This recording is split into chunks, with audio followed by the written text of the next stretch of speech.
దేవుని వాక్య భాగమును ధ్యానం చేసుకుందాం. మత్తయి సువార్త 13వ అధ్యాయ భాగము. మత్తయి సువార్త 13వ అధ్యాయము. మత్తయి సువార్త 13వ అధ్యాయము 45-46 వచ్చిన భాగములు.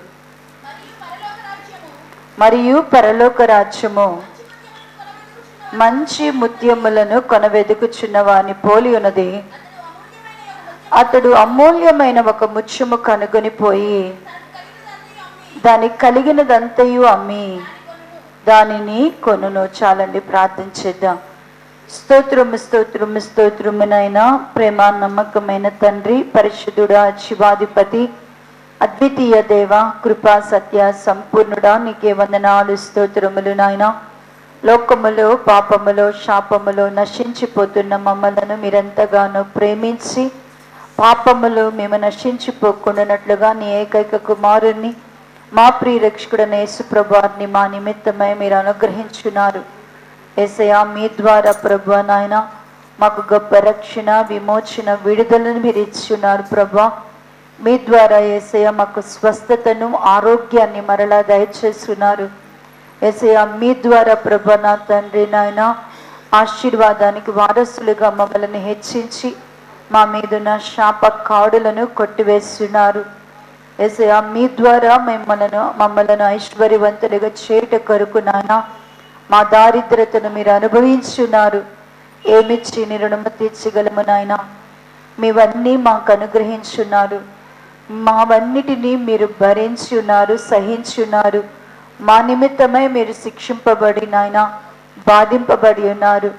ఇంతటి ప్రేమను మేము మరిచి విడిచి తిరుగులాడవారము కాక నాయన, నీ ప్రేమ యొక్క అమూల్యతను ఎరిగిన వారమైన తండ్రి, నీ రాజ్య సంబంధులముగా భూమి మీద జీవించడానికి మాకు నీ కృప దయచేయండి అయ్యా. లోకములో మేమున్నాము, కానీ మేము లోక సంబంధులముగా జీవించవద్దు నాయన. అయ్యా, ఈ లోకములో నుండి ప్రత్యేకింపబడిన క్రీస్తు యేసు సంబంధులముగా అయ్యా పరలోక సంబంధిని యొక్క పోలిక చొప్పున మేము నడుచుకోవడానికి కృప దయచేయండి. భూమి మీద పరజనులము, యాత్రికులమని విశ్వసించిన వారమై పరలోక రాజ్య సంబంధులముగా పైనున్న వాటిని వెదుకుచునైనా సంపూర్ణమైన బహుమానము, కిరీటము కొరకై ఆశ కలిగి నీ సన్నిధిలో నీ చిత్తాన్ని చేయడానికి మాకు నీ కృప దయచేయండి. వాక్యమై ఉన్న దేవా, నీకు వందనాలు. అవును నాయనా తండ్రి, మరణము నుండి మా ప్రాణాన్ని మీరు కాపాడుతున్నారు. కన్నీళ్లు విడవకుండా మా కన్నులను ప్రభా మీరు తుడుచుచున్నారు. జారి పడకుండా మా పాదమును ప్రభా బండ మీద నిలబెడుతూ సజీవుల దేశములో నీ దయను మా పక్షముగా మీరు చూపుతూ వస్తున్నారు ప్రభా. సజీవులమై ఉండగానే ప్రభా నీ రాజ్యమును నాయనా అయా నా తండ్రి మేము సంపాదించుకొనిన వారమై ఆ రాజ్య పౌరులముగా, హక్కుదారులముగా ముద్రింపబడినట్లుగా సహాయం చేయండి.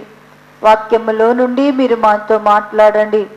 పరలోక రాజ్య మర్మములను ఎరుగుట మాకు అనుగ్రహింపబడి ఉండగా నా తండ్రి, వినగలిగిన చెవును, చూడగలిగిన కన్నును, గ్రహించగలిగిన హృదయమును నీ పరిశుద్ధాత్మ ద్వారా మాలో ప్రతి ఒక్కరికి దయచేసి నీ దాసురాలు నా నోట నీ మాట నుంచి ప్రభువా నీ సిలువ చాటును నన్ను మరుగుపరిచి నాలో ఉండి మీరు బయలుపడి మహిమ పొంది నిత్య జీవము దయచేయమని యేసుక్రీస్తు నామములో అడిగి ప్రార్థించి పొంది ఉన్నాము తండ్రి, ఆమేన్.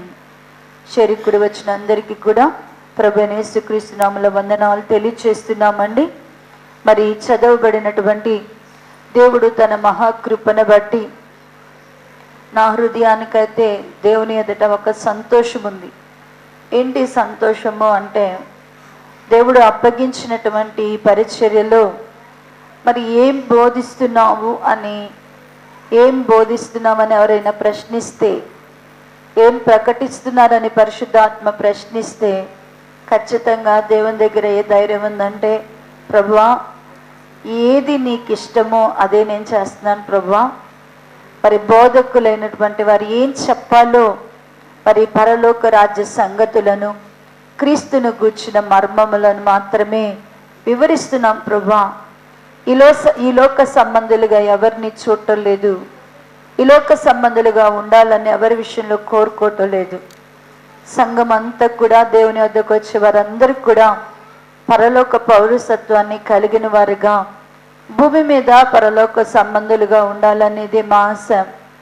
అంత మాత్రమే కాక క్రీస్తుని గుర్చిన మర్మములు ఏమైతే ఉన్నాయో అవన్నీ మీకు చెప్పడానికి ప్రభు ఇచ్చిన కృపను బట్టి దేవుని ఎదుట ఒక మంచి ధైర్యం ఉంది ఏం చెప్పాము అనే దానికి. అయితే మిమ్మల్ని బట్టి ధైర్యం లేదు. ఎందుకు అంటే ప్రకటింపబడుతున్న వాక్యము అది నీటి మీద పడినట్లుగా ఉందా, హృదయంలో పడినట్లుగా ఉందో అర్థం కావట్లేదు. నీటి మీద గనక ఏదైనా వేస్తే కొంచెంసేపు కంటే ఎప్పుడో ఒకసారికి ఏం చేసిద్ది అంటనంట, అది కొట్టుకొని వచ్చేస్తుందంట, ఎక్కడో ఒక దగ్గర తేలి వచ్చిద్దంట. అదే గనక దేవుని యొక్క వాక్యము గనక హృదయం అనేటువంటి భూమిలో గనక విత్తబడితే ఖచ్చితంగా అది ఒక రోజున ఏం చేస్తుంది అంటే గనక అది పరిశుద్ధాత్మ చేత తడపబడిన రోజున అది విత్తబడిద్ది. సాతానుడు మన వాక్యాన్ని దొంగిలిడే అవకాశాన్ని ఇవ్వకూడదు అనేది మా ప్రగాఢ వాంఛయున్నది.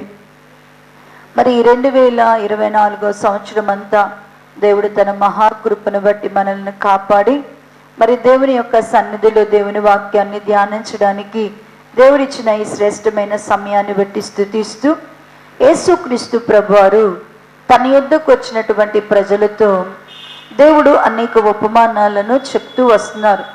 దేవుడు అన్నీ కూడా దేవుని వాక్యం అంతా కూడా ఎలా ప్రభువారు చెప్పేవారు అంటే కనుక ఉపమానాలతోనే చెప్పేవాళ్ళు. యేసుక్రీస్తు ప్రభువారు ఉపమానము లేకుండా ఆయన ఏ వాక్యాన్ని కూడా పరలోక రాజ్య సంగతులు చెప్పలేదు అని చెప్తున్నారు. మరి ఆ ఉపమానాలు యేసుక్రీస్తు ప్రభువారు చెప్పే క్రమంలో మరి యేసుక్రీస్తు ప్రభువారి యొద్దకు యూదులైన వారు, శాస్త్రులైన వారు, శిష్యులైన వారు వచ్చినప్పుడు యేసుక్రీస్తు ప్రభువారు 7 ఉపమానాలు వెంటనే వారికి చెప్తూ ఉన్నారు. ఆ ఉపమానాలను మరి జస్ట్ ఏంటంటే చాలామంది ఏంటంటే విని, యూదులైనటువంటి వారు విని వెళ్ళిపోయారు, శాస్త్రులైన వారు తర్వాత తెలుసుకుందామని వెళ్ళిపోయారు. శిష్యులైనటువంటి వారు మాత్రమంట యేసు ప్రభు వారి దగ్గరికి వచ్చి, ప్రభువా నువ్వు చెప్పినటువంటి ఉపమానాల యొక్క భావము ఏంటయ్యా, దాని సంగతి ఏంటి ప్రభు అని ప్రభుని అడిగినప్పుడు ప్రభువారు అన్నారంట, ఎందరో వీటిని తెలుసుకోవాలనుకుంటున్నారు కానీ ఈ సంగతులు తెలుసుకోలేకపోతున్నారు. మీరు పామరులైనా, మీరు మరి లోకములో తృణీకరింపబడిన వారైనా, ఎన్నిక లేని వారైనా పరలోక రాజ్యములు గ్రహించుట మీకు దేవుడు అనుగ్రహించారు కాబట్టి మీ అంత ధన్యులు ఈ ప్రపంచంలో ఎవ్వరూ లేరని దేవుడు శిష్యులను మరి ఘనపరుస్తూ ధన్యులుగా చేస్తూ వారికి ఈ 7 ఉపమానాల్లో ఉన్న భావాన్ని తెలియపరుస్తూ వచ్చారు. విత్తువాని యొక్క ఉపమానమును గూర్చి మొదలుకొని మనము ధ్యానం చేస్తున్నటువంటి పరలోక రాజ్యాన్ని సంపాదించుకోవాలి అంటే మనందరి దగ్గర కూడా అమూల్యమైన ముత్యములు ఉండాల. ఆ అమూల్యమైన ముత్యములు ఏంటో మనము ఒక్కొక్క ముత్యాన్ని గురించి ధ్యానం చేస్తున్నాం. ఏంటి ఈ అమూల్యమైన ముత్యాలు? గుర్తున్నాయా అండి? గుర్తున్నాయా? మొదటి లైన్లో వాళ్ళు చెప్పండి, ఏంటి అమూల్యమైన ముత్యాలు? మొట్టమొదటిది ఏంటి అమూల్యమైన ముత్యము? అమూల్యమైన యేసు ప్రభువారి యొక్క రక్తము. 2 అమూల్యమైన కృప. 3వది ఏంటంట? అమూల్యమైనది విశ్వాసము. 3వ ముత్యం అమూల్యమైన విశ్వాసము. 4వది అమూల్యమైనటువంటి వాగ్దానం. అమూల్యమైనది ఏంటంట? వాగ్దానం. అంటే పరలోక రాజ్యాన్ని మనం స్వతంత్రించుకోవాలి అంటే మరి మన దగ్గర ఏముండాల? ప్రభు అయిన యేసుక్రీస్తు యొక్క రక్త ప్రోక్షణ కింద ఖచ్చితంగా మన దగ్గర మనము ఏం కలిగి ఉండాలి అంటే, మన మీద ఏ గుర్తు ఉండాలి అంటే కనుక యేసుక్రీస్తు ప్రభువారి యొక్క రక్తపు గుర్తు ఉండాల. మన మీద ఆయన రక్త ప్రోక్షణ ఉండాల. దాని చేతనే మనం పరలోక రాజ్యంలోనికి ప్రవేశించగలమని, దేవుడు మన ఎడలో చూపినటువంటి కృప లోకమంతా దేవుని కృపతో నింపబడి ఉన్నప్పటికీ కూడా అందరూ ఆ కృప వెంబడి కృపను పొందవలసిన మనము అందరూ ఆ కృపను పొందుకుంటున్నారు అంటేనంట చాలా మంది దేవుని కృపను పోగొట్టుకుంటున్నారు, వ్యర్థపరుచుకుంటున్నారు, ఆ కృపలో నుండి తొలగిపోతున్నారు, ఆ కృపను నిరర్ధకం చేసుకుంటున్నారు. కొందరు ఆ కృపను కామాతురతకు వినియోగపరుచుకొని భ్రష్టులైపోతున్నారు. మనం అట్టి వారంగా ఉండకూడదు. దేవుడు మన వెడల చూపిన ఈ అమూల్యమైన కృప ద్వారా మనము రక్షింపబడిన వారమై ఆ కృప వలన కలుగు ఆత్మ ఫలములను మనం పొందుకొని దేవుని కొరకు ఉపయోగపడే వారంగా ఉండాల. మూడవదిగా దేవుని యొక్క అమూల్యమైన విశ్వాసము. ఆ విశ్వాసము ద్వారా మరి దేవుని పిల్లలమైన అమూల్యమైన విశ్వాసము ఎలాగున్న నీతిలో నుండి పుట్టుచున్నట్లుగా మరి దేవుని పిల్లలమైన మనలో ఖచ్చితంగా ఏం కనబడాలని దేవుడు కోరుకుంటున్నాడు అంటే నీతిని అనేది ఆయన మనలో చూడాలని కోరుకుంటున్నాడు. నీతి అనేది జనముల ఎదుట మనలో కనబరచాలని దేవుడు కోరుకుంటున్నాడు. అట్టి నీతిలో నుండి పుట్టేటువంటి విశ్వాసమును అమూల్యమైన విశ్వాసమని, మరి మనకు కలిగేటువంటి శ్రమలు, శోధనలు, ఇబ్బందులలో మనము వెనుతట్టు చూడకుండా క్రీస్తును పక్షముగా మనం ఉండుట ద్వారా కలిగే మన విశ్వాసమని అమూల్యమైన విశ్వాసమునని మనము ధ్యానించి ఉన్నాం. మరి చివరి మనము గడిచిన వారాల ధ్యానిస్తూ వాగ్దానము మనకి దేవుడు ఏం చేశాడంటే 4వదిగా ముత్యములుగా అమూల్యమైన వాగ్దానాలను ఇచ్చారు. ఈ అమూల్యమైనటువంటి వాగ్దానాలు ఎందుకు ఇచ్చాడు? వాగ్దానాలు దేవుడు ఎందుకు ఇచ్చారు అంటే కనుక ఈ లోకములో ఉన్నటువంటి భ్రష్టత్వంలో నుండి మనము తప్పింపబడాలి అంటే మనకేం కావాలి అంటే వాగ్దానం కావాలా. దైవ స్వభావము అనేది దేవుడు తన స్వభావములో మనకి దేవుడు పాలివ్వాలి అంటే దేవుని యొక్క వాగ్దానము అనేది మనకి కావాలా. దేవుని యొక్క వాగ్దానము అందరికీ ఇవ్వబడినదా అంటే ఇవ్వబడలేదు. అబ్రహాము సంతానానికి దేవుడు వాగ్దానం చేశాడు. దావీదు సంతానమునకు దేవుడు వాగ్దానం ఇచ్చారు. అబ్రహాము సంతానానికి 1000 తరములకు దేవుడు వాగ్దానం ఇచ్చారు. దావీదు సంతానమునకు, లేవీయుల సంతానమునకు, రెకాబీయుల సంతతి వారికి దేవుడు వాగ్దానం ఇచ్చారు. సాతోకు సంతానం వారికి వాగ్దానం ఇచ్చారు. ఏంటి అంటే కనుక సూర్యుడు చంద్రుడు ఉన్నంత కాలము, భూమి ఆకాశములు ఉన్నంత కాలము మరి దావీదు సంతానానికి సింహాసనం మీద కూర్చుండే భాగ్యాన్ని దేవుడు ఇస్తానని దేవుడు ఇలా వారికి వాగ్దానం ఇచ్చినప్పటికీ మరి సంతానము అన్నంత మాత్రాన అందరూ సంతానం అయిపోయారా అంటే మరి అబ్రహాము గారి సంతానం అన్న తర్వాత మరి అందరూ అబ్రహాము సంతానం అయ్యారు అంటే అబ్రహామునకు మరి 8 మంది పిల్లలు పుట్టారు. అబ్రహాము గారికి ఎంతమంది పిల్లలు పుట్టారంట? 8 మంది పిల్లలు పుట్టారంట. వారిలో మరి మొదట హాగరు వలన ఇష్మాయేలు, ఆ తర్వాత సారాయి వలన వాగ్దానాన్ని బట్టి ఇస్సాకు, ఆ తర్వాత కెతూరా వలన 5 పుట్టినప్పటికీ కూడా 6 పుట్టినప్పటికీ కూడా వీళ్ళెవ్వరూ కూడా మరి వాగ్దానానికి వారసులుగా కనబడలేదు. ఒకే ఒక్క వ్యక్తిని ఈ 8 మందిలో నుంచి దేవుడు సారా వలన పుట్టిన కుమారుని ఏం చేశాడంటే వాగ్దానానికి వారసుడిగా తీసుకున్నాడు.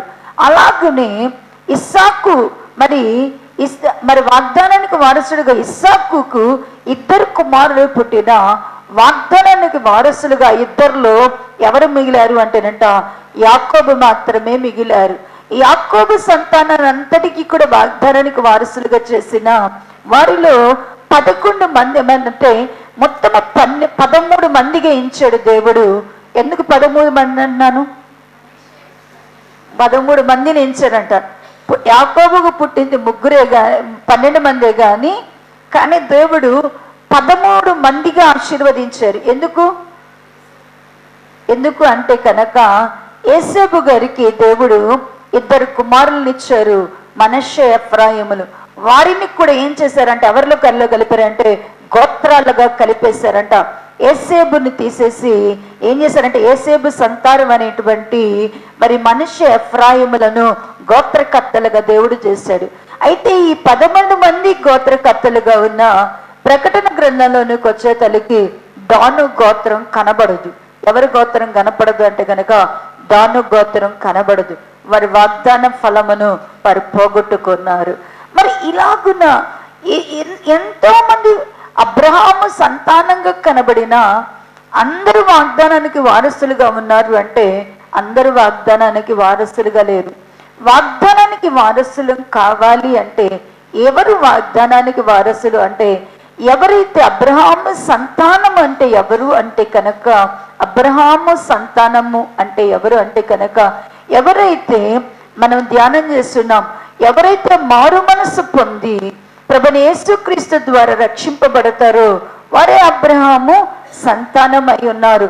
మరి మనం తన క్రీస్తు యేసు సంబంధులని విశ్వాస సంబంధులని చెవని చిత్తమును నెరవేర్చువారని వారిని గురించి మనము ధ్యానం చేస్తూ వారు వాగ్దానానికి వారసులు అవుతారు అని మనము తెలుసుకొని ఉన్నాం. ప్రియులారా, మరి అమూల్యమైనటువంటి మరి ముత్యములుగా వాగ్దానము కూడా ఒకటి మనకి కావాలా. ఇప్పుడు ఈ వాగ్దానాలు మరి అబ్రహాము ఇజ్రాయేలులకి అయితే మరి మనం ఎలా పొందుకుంటాం ఈ వాగ్దానాలను? ఈ వాగ్దానాలను మనం ఎలా స్వతంత్రించుకోగలుగుతాము? ఎలా స్వతంత్రించుకుంటాము అంటే ప్రభువైన యేసుక్రీస్తు ద్వారా మనము కూడా అబ్రహాము సంతానముగా చేయబడి ఈ వాగ్దానాలకన్నిటికీ కూడా మనం ఏమవుతాము? వారసులము అవ్వగలుగుతాము. చూడండి, ఇంకా అమూల్యమైనటువంటిది ఏమిటి అంటే కనుక పేతురు రాసినటువంటి పత్రిక మొదటి అధ్యాయము మొదటి పేతురు రాసిన పత్రిక 2వ అధ్యాయము 7వ వచన భాగమును చదివితే, విశ్వసించుచున్న మీకు ఆయన అమూల్యమైన వాడు. చాలండి, ఇక్కడ చదవబడినటువంటి లేఖన భాగంలో అమూల్యమైనది ఏమిటి అంటే కనుక ఆయన మీకు ఏమై ఉన్నాడంటే విశ్వసించిన మీకు అమూల్యమైన వాడు. ఆయనే అమూల్యమైన వాడు. ఆయన ఎవరు? ఈయనెవరు? ప్రభువైన యేసుక్రీస్తు ప్రభువారే మనకి అమూల్యమైన ముత్యమై ఉన్నాడు. యేసుక్రీస్తు ప్రభువారు మనకి ఎలా అమూల్యమైన వాడు అవుతాడు? ఎప్పుడు ఆయన మనకి విశ్వసించుచున్న మనకు ఆయన ఎప్పుడు అమూల్యమైన వాడు అవుతాడు? ఆయన అమూల్యమైన వాడు కావాలి అంటే ఎందుకు పేతురు ఆయన అమూల్యమైన వాడు అని రాశాడు అంటే కనుక 4వ వచన భాగము నుండి చదువుదాం. మనుషుల చేత విసర్జింపబడినను దేవుని దృష్టికి ఏర్పరచబడినదు అమూల్యమును సజీవమైన రాయియగు ప్రభువునద్దకు వచ్చిన వారై యేసుక్రీస్తు ద్వారా దేవునికి అనుకూలములకు ఆత్మ సంబంధమైన బలులను అర్పించుటకును పరిశుద్ధ యాజకులుగా ఉండనట్లు మీరును సజీవమైన రాళ్లవలె ఉండి ఆత్మ సంబంధమైన మందిరముగా కట్టబడుచున్నారు. ఎవరికి ప్రభు అమూల్యమైన వాడుగా ఉంటారు అని చెప్పడానికి మరి పేతురు గారు ముందు కొంత వివరణ ఇస్తున్నారు. ఏంటి ఆయన ఇస్తున్నటువంటి వివరణ అంటే కనుక మనమందరము కూడా ఎక్కడికి వచ్చాము అనేది చెప్తున్నాడు.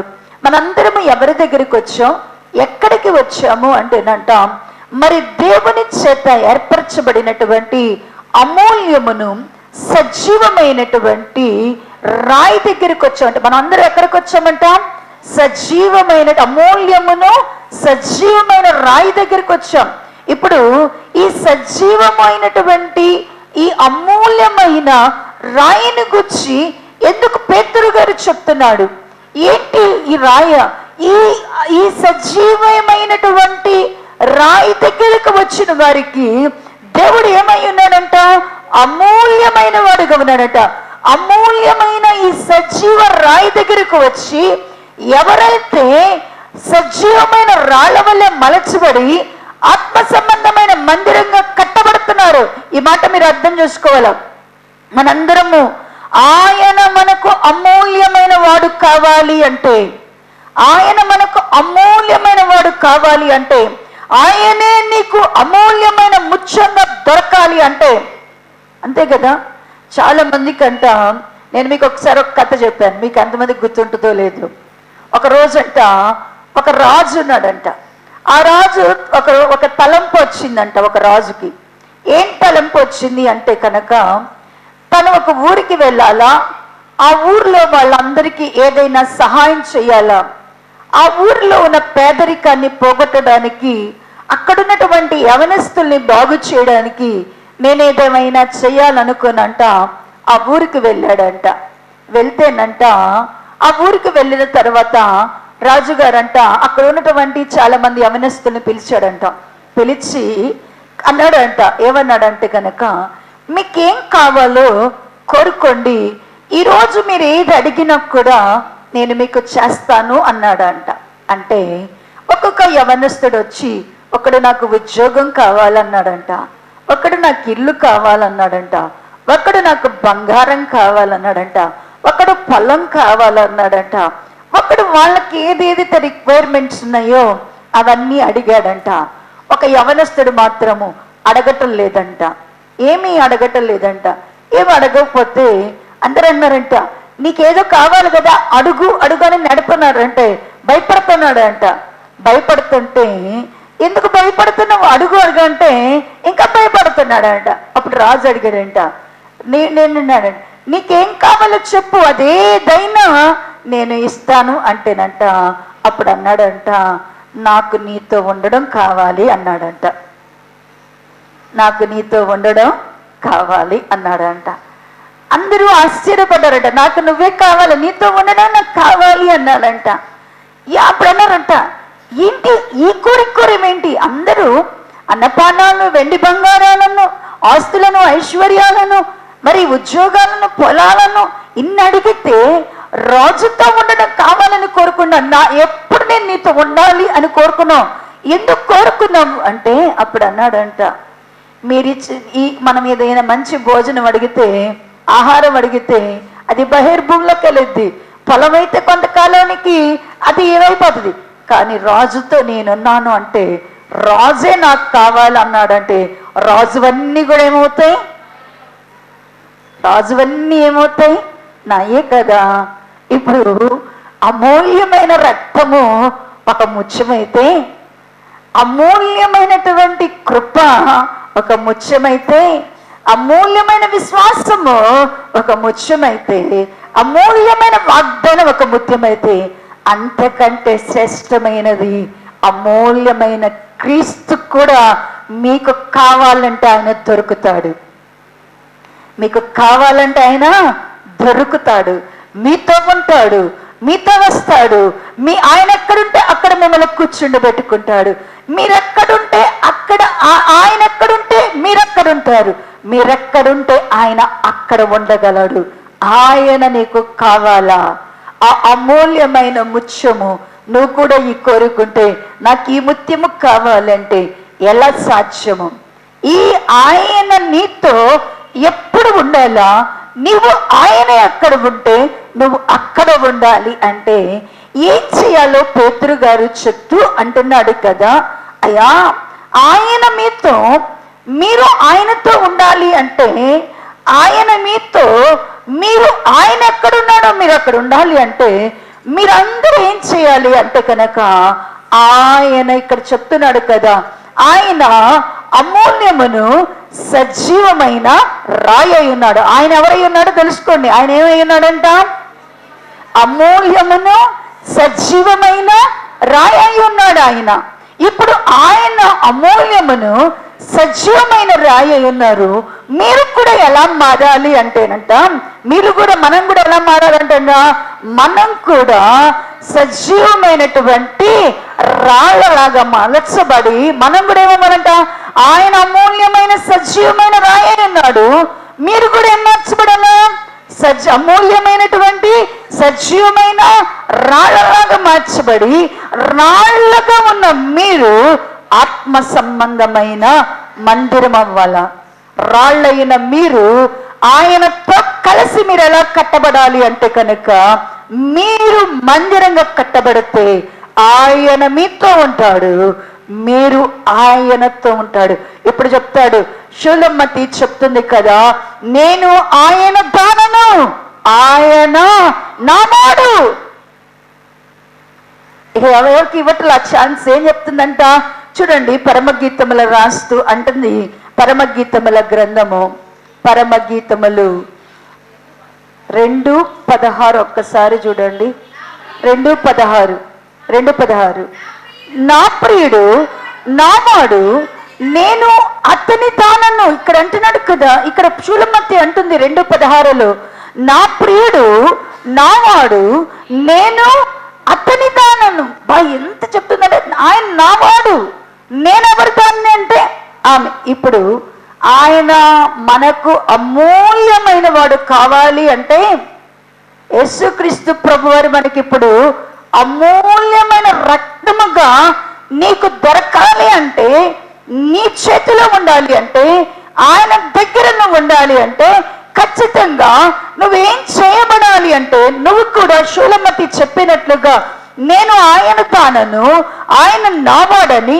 ఇంకా అంటుంది కదా 7వ వచన భాగంలో కూడా అంటుంది చూడండి, 7వ వచనము 10వ వచనం, 7వ అధ్యాయము 10వ వచన భాగము, 7వ అధ్యాయము 10వ వచన భాగం, నేను నా ప్రియని తానను, అతడు నాయందు ఆశాబద్ధుడు అన్నాడు కదా. నేను ఎవరి దానను అని చెప్తుంది, నేను ప్రియుని దానను, అతడు నాయందు ఏమై ఉన్నాడు, ఆశాబద్ధుడు.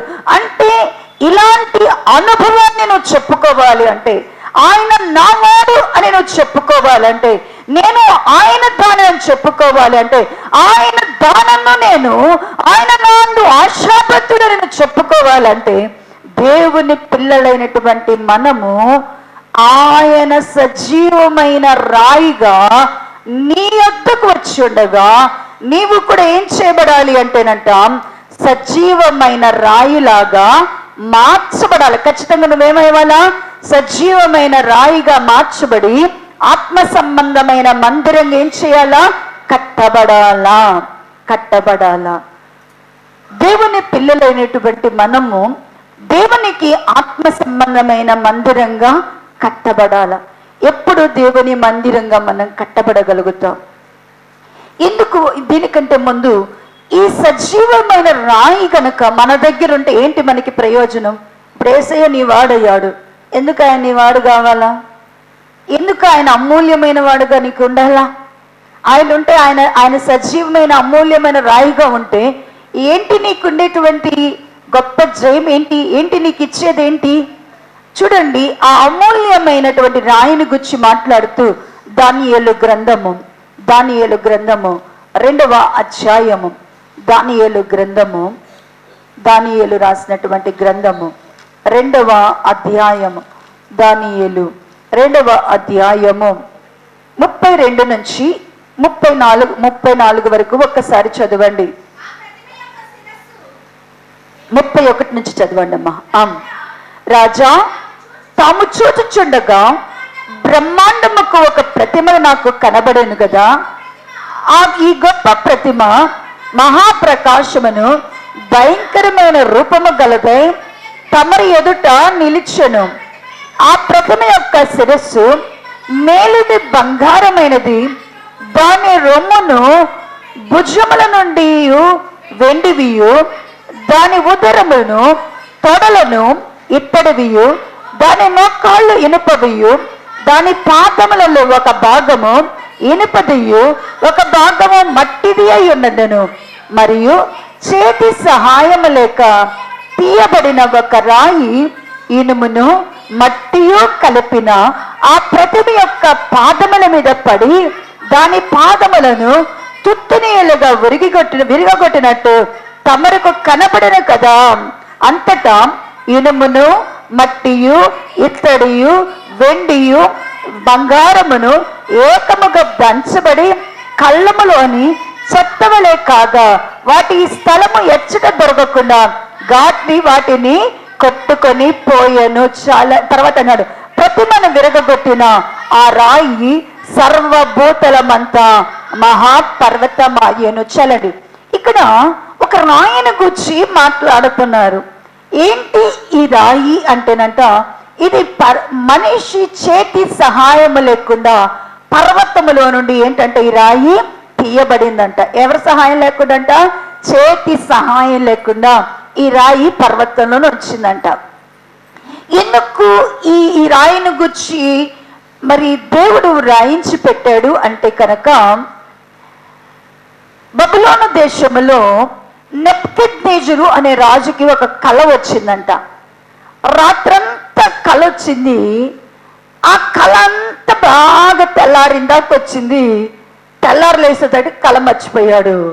కళ మాత్రం అంట గుర్తులేదు, కానీ కళలో వచ్చినది ఏమి గుర్తులేదు, కానీ కళ తీసుకొచ్చిన కలవరం మాత్రం అంతా ఇంత కాదంట. ఆ కళలో వచ్చినటువంటి కలవరం అంటే రాత్రంతా కళ వచ్చింది. ఆ కళలో ఏదో వస్తూనే ఉన్నాడు. మొత్తానికి అక్కడ ఒక ఫైటింగ్లు జరుగుతున్నాయి. ఆ కళలో ఏందేందో కనబడుతున్నట్టున్నాయి. అదంతా లీలగా ఉంది, కానీ ఉదయానికి అసలు కళ గుర్తు లేదు, కానీ హృదయంలో మాత్రం ఏముందంట? భయంకరమైన కలవరం ఉందంట. ఇక అనుకున్నాడు, రాత్రి నాకు కళ వచ్చింది, ఎంత ట్రై చేసినా కూడా ఆ కళ గుర్తుకు రావట్లేదంట. గుర్తుకు రాకపోతే బబులోను వారు శకున గాండ్రును వాడుక చేస్తారు. శకునాలు చూపించుకుంటారు. ఏంటి అంటే కనుక, శకునాలు అంటే మీకు తెలుసు, అంజనాలు వేయించుకోవడాలు, లేకపోతే జాతకాలు సోదులు చెప్పించుకుంటారు, లేకపోతే వాళ్ళు వీళ్ళ దగ్గరికి పోయి సిద్ధాంతులు వాళ్ళు వీళ్ళు చెప్పొస్తారని పోయి కనుక్కొస్తూ ఉంటారు. అట్టంటే వాళ్ళందరినీ నమ్ముతాడంట బబులోనీలు. నమ్మి వాళ్ళందరినీ పిలిచారు. ఆయన దేశంలో దీనిలో ప్రఖ్యాతి కలిగిన సిద్ధాంతుల్ని, శాస్త్రులను, జ్ఞానులను, శకును గాండ్రను అందరినీ పిలిచి అన్నాడంట, నాకు ఒక కళ వచ్చింది. ఆ కలవలో నాకు భయంకరమైనటువంటి కలవరం నా హృదయంలో ఉంది.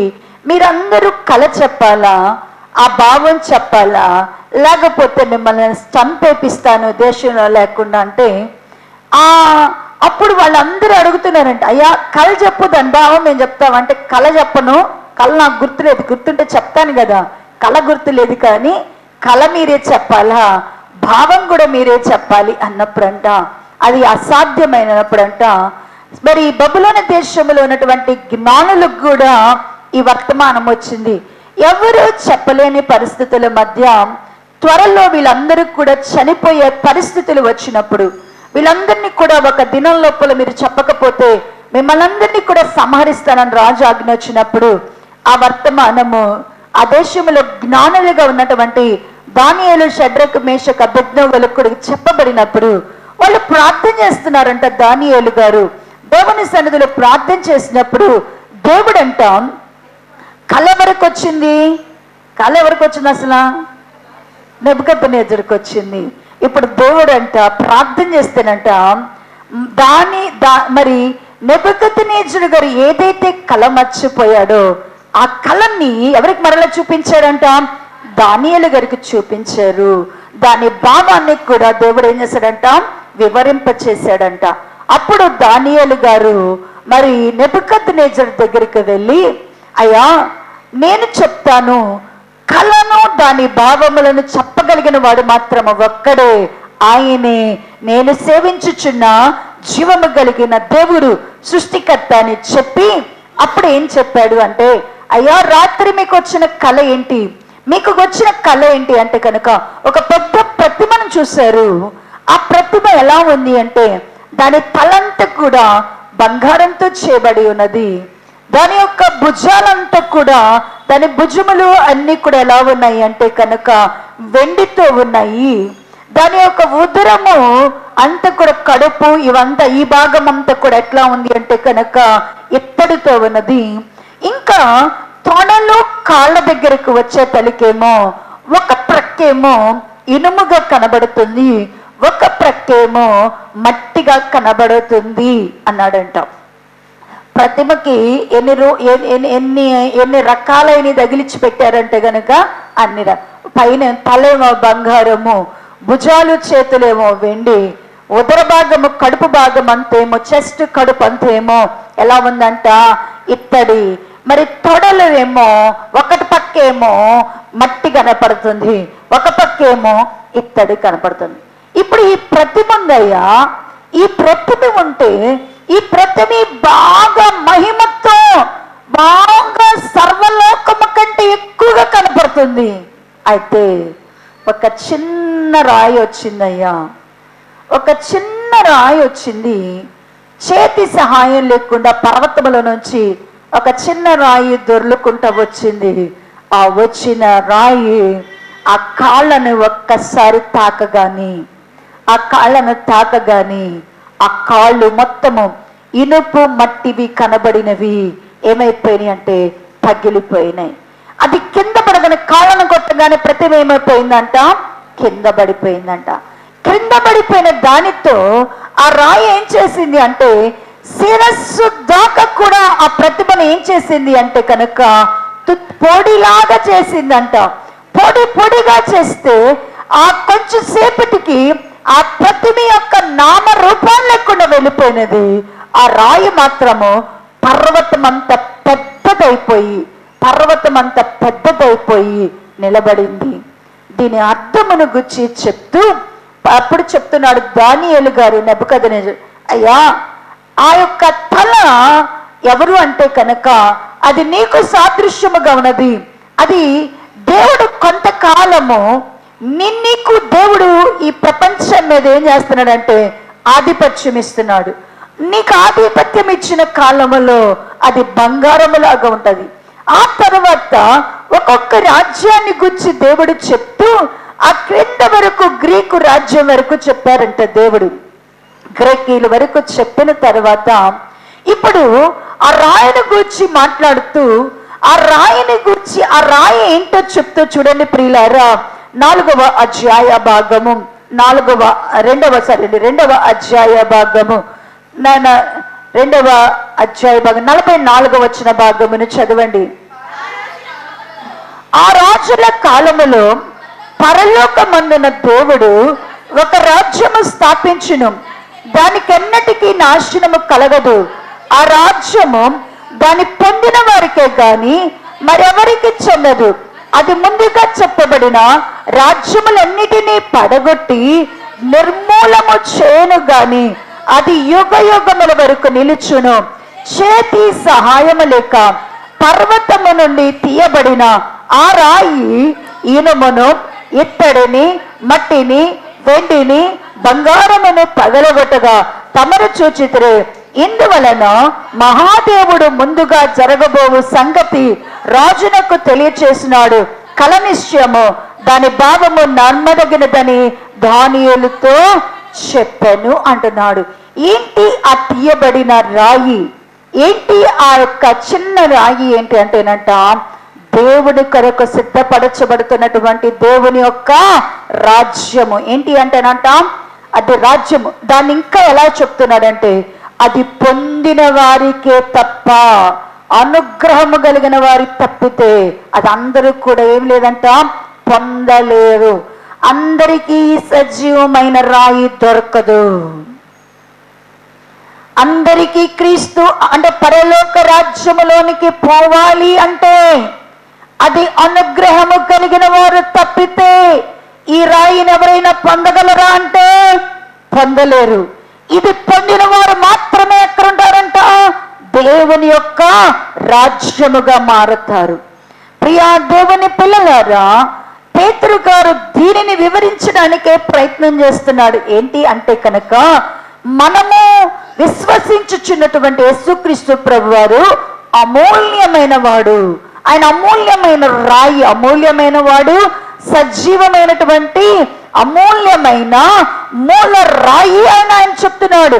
ఆయనతో పాటుగా ఎవరిని కలుపుతున్నాడు అంటే కనుక ఆయనతో పాటు ఎవరిని కలుపుతున్నాడంట మీరును సజీవమైన రాళ్ళు వలె ఉండి. అంటే ఆయన రాజ్యములో మనము ఆయనతో కూడా ఉండాలి అంటే, ఆయన మనతో కూడా ఉండాలి అంటే ఆయన ఎలాగున సజీవమైన రాయి అయి ఉన్నాడో, అమూల్యమైన రాయి అయి ఉన్నాడో, నీవు నేను కూడా ఏమవ్వాలంట అట్టి అమూల్యమైన రాళ్ల వలె మార్చబడాల.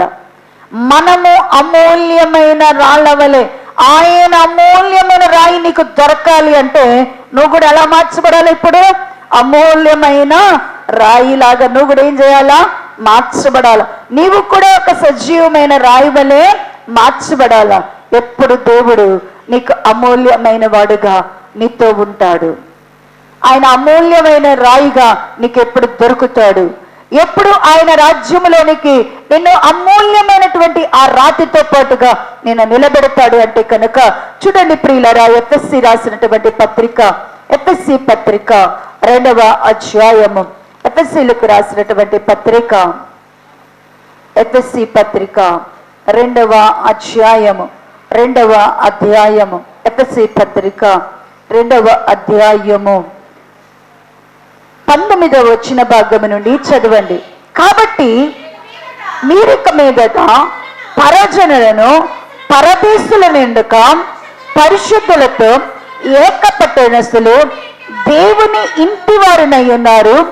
క్రీస్తు యేసే మూలమైన ముఖ్యమైన మూలరాయి ఉండగా అపోస్తులను ప్రవక్తలు వేసిన పునాది మీద మీరు కట్టబడి ఉన్నారు.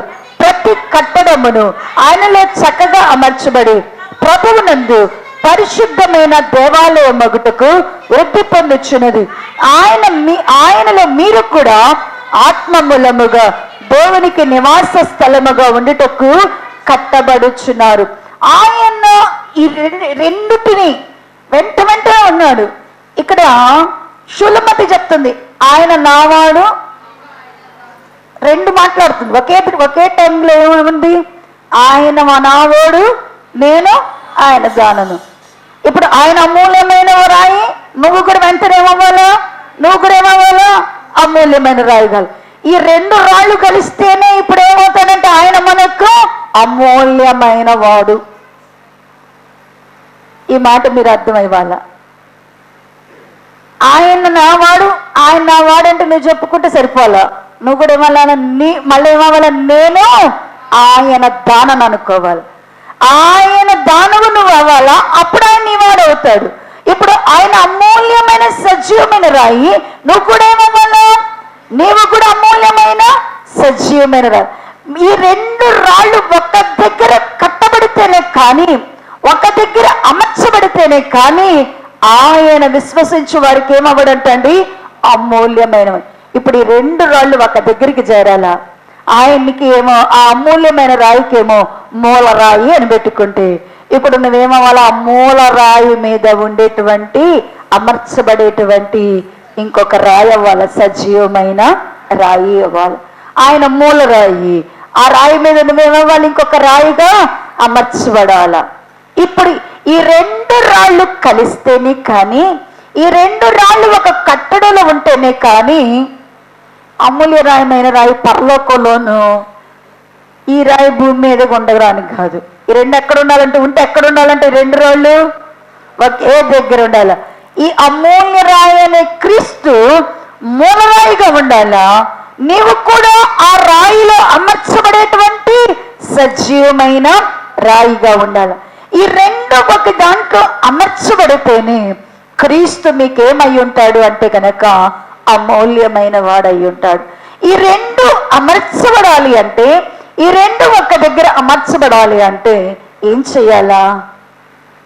ఈ రెండు ఒక్క దగ్గర ఒక కట్టడంలాగా కట్టబడాలి. ఈ రెండు ఏమవ్వాలా? ఒక కట్టడంలాగా కట్టబడాలంటే ఏం చెయ్యాలి అంటే కనుక ఇది అధ్యాయంలో అన్నాడు కదా, 19 వచ్చిన భాగాల్లో అంటున్నాడు కదా, కాబట్టి మీరు ఇక మీదట పరజనులను పరదేశులై ఉండక పరిశుద్ధులతో ఏక పట్టణస్థులను దేవుని ఇంటి వారై ఉండాల. మనందరం అంట ఇంటి పేరు మార్చుకోవాలంట.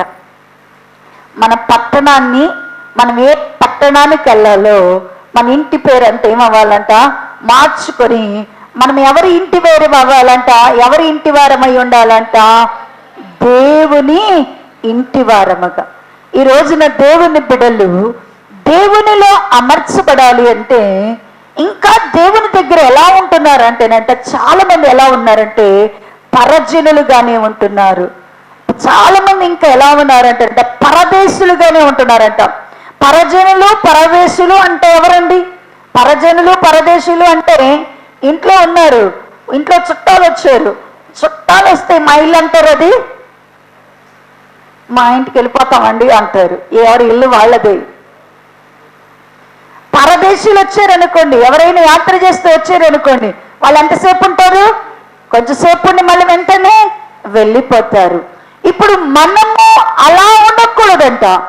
దేవుని పట్టణస్థలం కావాలంట. మనందరము కూడా ఏ పట్టణస్థలం కావాలంట? దేవుని పట్టణస్థలం కావాలంట. నీ పట్టణం ఏంటి? మనకు ఆయన అమూల్యమైన వాడు కావాలి అంటే మన పట్టణాన్ని మనం నిర్ణయించుకోవాలంట. ఏ పట్టణాన్ని నిర్ణయించుకుందాం? మన పట్టణం ఏంటి? మనం వెళ్ళాల్సిన పట్టణం ఏంటి? మనం వెళ్ళాల్సిన పట్టణం ఏంటి? మన పట్టణం ఏంటి? మన సొంత ఊరు ఏంటి? అసలు మన సొంత ఊరు ఏంటి? మా సొంత ఊరు ఏదంటే ఒంగోలు, గుంటూరు, చీరాల, తారాల అన్ని చదువుతాం అంటే అంతే కదా. మన సొంత ఊరు ఏది అంటే గనక అందరికి ఏ ఊర్లు ఉంటే ఆ ఊర్లు చదువుతాం. కాదు, నీ కొరకు ఒక సొంత ఊరు ఉంది. నీకు ఒక పట్టణాన్ని దేవుడు సిద్ధపరిచాడు. ఆ పట్టణం హెబ్రీ పత్రిక చూడండి. ఆ పట్టణాన్ని గురించి పౌలు గారు ఎలా వర్ణిస్తున్నాడో హెబ్రీలకు రాసినటువంటి పత్రిక హెబ్రీ పత్రిక 11వ అధ్యాయము. హెబ్రీ పత్రిక 11వ అధ్యాయము 10వ వచన భాగము ఒక్కసారి చదవండి. ఏలియనగా 207వ పేజీ 207వ పేజీ 11వ అధ్యాయము 10వ వచనం. ఏలియనగా దేవుడు దేనికి శిల్పియో నిర్మాణకుడై ఉన్నాడో పునాదులు కలిగిన ఆ పట్టణము కొరకు అబ్రహాము ఎదురు చూస్తున్నాడు. ఇక్కడ అబ్రహాం గారికి ఏ పట్టణం కనపడుతుందంట? దేవుడు కట్టిన పట్టణం ఎట్ట కనపడుతుందంట? ఆ పట్టణం ఎట్ట కనపడుతుందంట? పునాదులు కలిగిన పట్టణాన్ని ఎవరు చూస్తున్నారంట? అబ్రహాము గారు చూస్తున్నాడంట. దాని గురించి మాట్లాడుతూనే అంటున్నాడు కదా. 14వ వచన భాగము నుండి చదివితే, ఈలాగు చెప్పువారు తమ స్వదేశమును వెదుకుచున్నామని విసిదపరచుచున్నారు. తర్వాత వారు ఏ దేశము నుండి వచ్చారో ఆ దేశమునకు జ్ఞాపకము నుంచుకున్నాడలా మరలా వెలుటకు వారికి వీలు కలిగినను. అయితే వారు మరి శ్రేష్టమైన దేశమును అనగా పరలోక సంబంధమైన దేశమును కోరుచున్నారు. తర్వాత చదువు. అందుచేత తాను వారి దేవుడిని అనిపించుకొనుటకు దేవుడు వారిని గుచ్చి సిగ్గుపడడు. ఏలి అనగా ఆయన వారి కొరకు ఒక పట్టణమును సిద్ధపరిచున్నాడు. ఇక్కడ అబ్రహాము గారు ఒక పట్టణాన్ని, దేశాన్ని ఏం చేస్తున్నాడంట? అబ్రహాము గారు అతని సంతానం అంతా కూడా ఒక పట్టణాన్ని, దేశాన్ని మాత్రం ఏం చేస్తున్నారంట? చూస్తున్నారంట. దాన్ని కన్ఫర్మ్ చేసుకున్నారంట. ఏమని? అదే మా సొంత ఊరు, అదే మా సొంత ఇల్లు అని కన్ఫర్మ్ చేసుకున్నారంట. ఏంటి చెప్తున్నాడు? అబ్రహాము గారి కంట పునాదులు కలిగినటువంటి పట్టణం కనపడిందంట. దాన్ని ఏమని పిలుస్తున్నాడంటే మా స్వదేశము. అంటే స్వదేశము అంటే మన స్వదేశం అంటే మనం ఇప్పుడు భారతదేశాన్ని మనకేమవుతుంది? భారతదేశం మనకేమవుతుంది? స్వదేశము అవుతుంది. అదే అమెరికాలో ఉన్న వాళ్ళు అనుకోండి, అమెరికాలోకి వెళ్ళిన పిల్లలు ఏమంటారంటే కనుక మా ఇండియా అంటారు. ఎందుకు? ఇది వారికి స్వదేశము, అది పరదేశము. ఇప్పుడు అబ్రహాము అతని సంతానం, అతని వారసులందరూ కూడా పరలోక పట్టణాన్ని, పరలోక దేశాన్ని ఏమని పిలుచుకుంటున్నారంటే మా స్వదేశము అంటున్నారు. అక్కడ ఒక పట్టణము అనేది వారు చూస్తున్నారంట. ప్రియులారా, ఎప్పుడైనా ఈ పట్టణము నీది అనే ఫీలింగ్ వచ్చిందా? నా కొరకు ప్రభు ఒక పట్టణాన్ని కట్టాడు, ఆ పట్టణంలోకి నేను వెళ్ళాలా, అది నా అసలైన దేశము, నేను అక్కడికి చేరాలి అని ఎప్పుడైనా అసలు ఆలోచించావా నువ్వు? అది పునాదులు కలిగిన పట్టణం అంట. ఇంకా అది దేవుడు కట్టించిన పట్టణం అంట. ఆ పట్టణానికి ఇంకా అంటాడు కదా, హెబ్రీ పత్రిక 13వ అధ్యాయము 14వ వచన భాగమును చదవండి. 13వ అధ్యాయము 14వ వచన భాగం. నిలువరమైన పట్టణము మనకిక్కడ లేదు గాని ఉండబోవు దాని కోసము ఎదురు చూస్తున్నాం. ఇంకా అంటున్నాడు కదా, అబ్రహాము గారేమో పునాదులు కలిగిన పట్టణాన్ని నేను చూస్తున్నాను అంటున్నాడు. పౌలు గారేమో అంటున్నాడు నిలువరమైన పట్టణం అంట. ఏంటంటే అది నిలువరమైనటువంటి పట్టణము, అది ఇక్కడ లేదు అని చెప్తున్నాడు. ఆ పట్టణం ఎక్కడ లేదంట? ఇక్కడైతే లేదంట. ఉండబో ఉన్న దానికోసం మనం ఏం చేస్తున్నామన్నాడంట? ఎదురు చూస్తున్నామంట. అంటే ప్రియులారా, మనందరము ఏక పట్టణస్థులమై ఉండాల.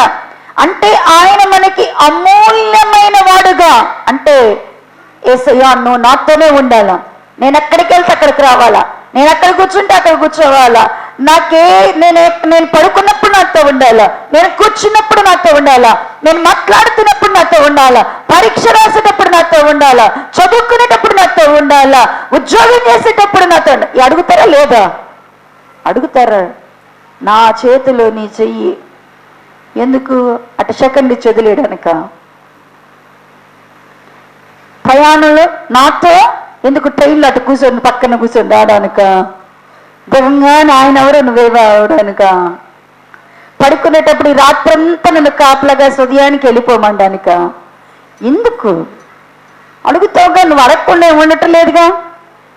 అయ్యా నాతో రా, నాతో ఉండు, నా చేతిలో ఉండు, నా హస్తంలో ఉండు, నా మాటలో ఉండు, అన్నిట్లో ఉండు ఉండు ఉండు అంటున్నావు. ఆయన ఉండాలి అంటే ఖచ్చితంగా నువ్వు ఆయన అమూల్యమైన ఆయన నువ్వు సంపాదించుకోవాలి. ఆయన సంపాదించుకోవాలి అంటే నీవు కూడా సజీవమైన రాయిగా మార్చబడాల. నువ్వు కూడా ఆయన నీతో ఉండాలంటే నువ్వు కూడా ఆయనలాగా ఉండాల. ఆయనలాగా నువ్వు ఉండాలి. నువ్వు సజీవమైన రాయిగా మార్చబడాలి అంటే నీవు ముందు పట్టణాన్ని, ఆయన ఏ పట్టణంలో ఉంటాడో ఆ పట్టణాన్ని కోరుకోవాలంట. ఆయన ఏ పట్టణం, ఆ పట్టణాన్ని కూర్చున్నాడు. ఇంకా పేరు పెట్టలే మనం, ఆ పట్టణాన్ని పేరు చదవట్లా. ఏం చూస్తున్నాం? అబ్రహాము గారు అయితే అంటున్నాడు కదా, పునాదులు కలిగిన పట్టణము స్వదేశము అని పెట్టుకున్నాడు. పౌలు గారేమో అంటున్నాడు కదా, నిలువరమైనటువంటి పట్టణము అని పెట్టుకున్నారు. అది ఇక్కడెక్కడ కూడా ఇంత మట్టికి చూడలేదంట. మనం ఏ పట్టణానికి వెళ్ళాలి, మనం ఎక్కడ ఉండాలి అని అన్నే కదా. మా బాబు చదువుతున్నప్పుడు అడుగుతున్నాడు, అమ్మా నేను ఎప్పటికన్నా అమెరికా వెళ్ళి చదువుకోవాలమ్మా అనేవాడు. అమెరికా వెళ్ళి నేను చదువుకోవాలమ్మా, నేను వెళ్ళాలమ్మా, నేను ఓన్గా వెళ్ళాలమ్మా అనేవాడు. లేకపోతే ఇంకా అంటాడు కదా, కొందరు ఇంకెక్కడికో వెళ్ళాలనుకుంటుంటాము. అనుకుంటుంటే దేవుని పిల్లలమైన మనము ఎక్కడ ఉండాలి? కొందరు అంటారు కదా, నేను హైదరాబాద్లో ఉద్యోగం చేయాలా, నేను ఢిల్లీలో ఉద్యోగం చేయాలా, నేను బెంగళూరులో ఉద్యోగం చేయాలి. అక్కడైతే ఉద్యోగాలు ఉంటాయి. నేను దుబాయ్లో ఉద్యోగం చేయాలి, అక్కడైతే ఉద్యోగాలు ఉన్నాయి, అక్కడే నా బ్రతుకు బాగుంటుంది అనుకుంటారు. ఇన్ని కళ్ళు కనేటువంటి మనము ప్రభుతో మనకి అమూల్యమైనటువంటి విశ్వసించిన మనకు ప్రభు అమూల్యమైన వాడుగా నీకు దొరకాలి అంటే నువ్వు ఏ పట్టణాన్ని నిర్ణయించుకోవాలి. ప్రభు నీ కొరకు ఏదైతే పట్టణాన్ని కడుతున్నాడో ఆ పట్టణాన్ని నువ్వు చూడాలా, ఆ పట్టణం కొరకు నువ్వు కోరుకోవాలా. అబ్రహాము గారు పునాదులు కలిగిన పట్టణంగా చూశాడు, స్వదేశం అని దాన్ని పిలుచుకుంటున్నాడు. పౌలు గారు నిలువరమైన పట్టణం అని వస్తున్నాడు, దాని కొరకు ఎదురు చూస్తున్నాడు. ఇంకా ఆయన చూడండి ఆ పట్టణాన్ని గురించి మాట్లాడుతూ ఇక్కడ 12వ అధ్యాయం 22వ వచన భాగంలో చదివితే, ఇప్పుడైతే సియోను కొండకును జీవము గల పట్టణ దేవుని ఈ పట్టణానికి ఇంకో పేరు కూడా పెట్టారు. ఏంటంటే ఆ పట్టణం ఏ పట్టణట? జీవము గల దేవుని పట్టణం. ఈ పట్టణం పేరేం పేరంట? జీవము గల దేవుని పట్టణం అంటే అది జీవము గల దేవుని పట్టణము. ఆ పట్టణాన్ని నువ్వు కోరుకోవాలా, ఆ పట్టణం నీదై ఉండాలా, ఆ పట్టణంలో మనము జీవించడానికి, ఆ పట్టణంలో కాపురం చేయడానికి, ఆ పట్టణంలోనే మనం ఉండడానికి ఆ పట్టణాన్ని మనము తేరి చూడాలా. ఆయన నీకు అమూల్యమైన వాడిగా దొరకాలి అంటే మనం ప్రభుతో కూడా ఏక పట్టణస్థులం అవ్వాలి. మన అందరం ఏమవ్వాలంట? ఆయన దగ్గర మనం పరజనులము కానీ, ఆయన దగ్గర మనం ఏమై ఉండకూడదంటే పరదేశులముగా. దేవునికి మనం ఎప్పుడు కూడా ఎలా ఉండకూడదంట? పరజనులము పరదేశులము కాకూడదు. నువ్వు ఆయన దగ్గరికి వచ్చిపోయే గెస్ట్ అయితే,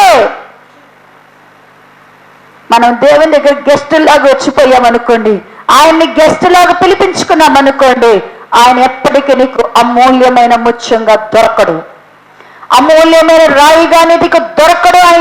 ఆయన అమూల్యమైన వాడిగా నీకు దొరకాలి అంటే ఆయన పట్టణాన్ని నువ్వు కోరుకోవాలా. ఆ పట్టణము జీవము కలిగిన దేవుని పట్టణం అంట. ఆ పట్టణం ఏంటంటే అండి? జీవము గల దేవుని పట్టణం అంట. ఆ పట్టణము ఎలా ఉంది అంటే కనుక చూడండి, ప్రకటన గ్రంథము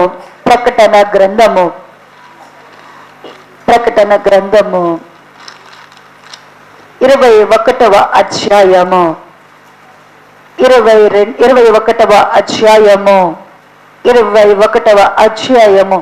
2వ వచన భాగము నుండి చదివితే, మరియు